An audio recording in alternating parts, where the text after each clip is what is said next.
terk ettin giz nin için Huda?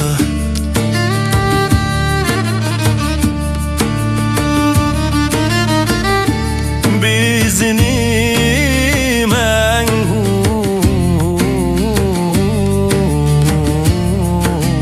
unutup kalan sen.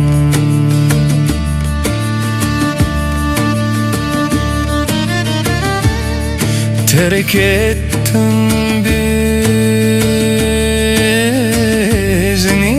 niçin Huda?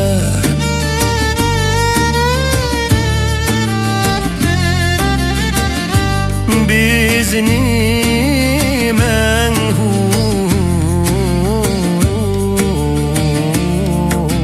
unutup kalan sen.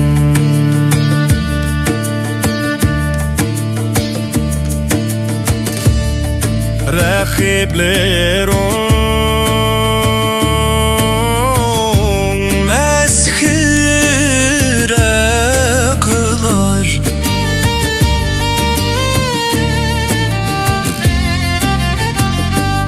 seni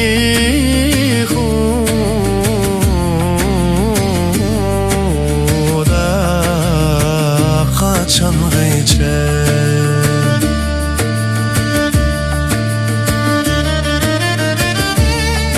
Rakiplerim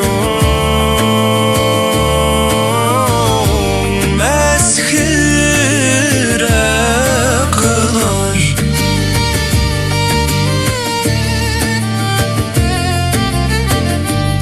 seni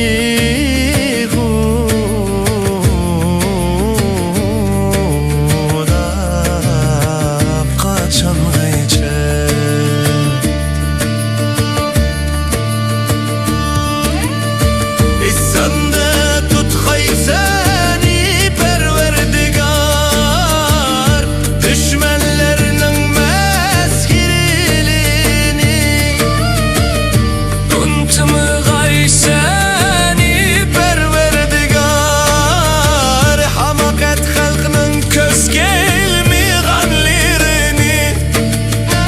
Niçin tertip aldın kolunu, ey Hudam kolunu?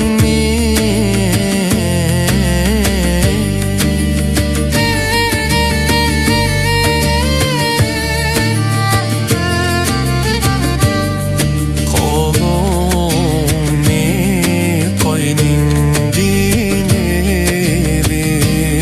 Huda yo'qot qaysen ularni.